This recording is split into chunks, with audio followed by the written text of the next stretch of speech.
All right, committing and pushing. By now, your project should be a Git repository. If you haven't initialized one yet, run git init in your project folder. And now let's talk about actually using Git.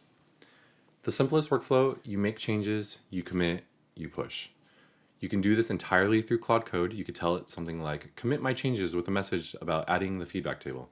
And it'll stage the relevant files for you, write the commit message, and then create the commit itself. You could tell it push to the origin or push to remote, and it pushes. You don't have to touch Git commands directly if you don't want to. But it does help to understand what's happening underneath. Git add stages your commits. Git commit saves them locally with a message. Git push sends them to your remote repository on GitHub. Claude Code runs these same commands. It's not magic, it's just Git happening in the background. Before you approve a commit Claude proposes, run git diff -- staged to see exactly what's staged. Or if you're in VS Code, just look at that Git Staged tab. Or you can ask Claude Code to summarize what was staged. Just know what you're signing off on before you move forward. Commit often. Every time you finish a logical unit of work, like a new table, a business rule, a bug fix, commit it.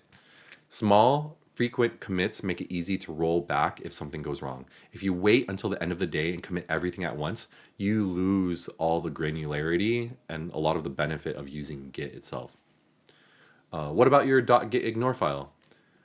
Your SDK generates one for you, but make sure it covers node modules, any environment files with your credentials, any build outputs. You don't want those pushed into your folder on GitHub. Because they're huge and it's unnecessary. Anyone who clones the repository and runs an install command will just recreate that folder anyways. A pattern I like to use is I tell Claude Code, commit after every major change at the start of a session. It remembers that instruction for the conversation and commits as we go.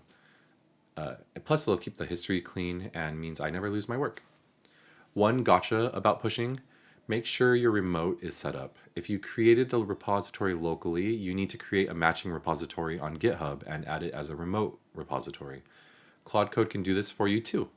So you could tell Claude, create a GitHub repository called something and push it to the remote repository. If you got the GitHub CLI installed, it'll handle the whole thing for you. For teams, you'll want to work on branches and open pull requests. We cover that in the branches episode. For solo work, pushing to main is fine while you're iterating. But yeah, that's committing. Okay, thanks. Talk to you in the next one.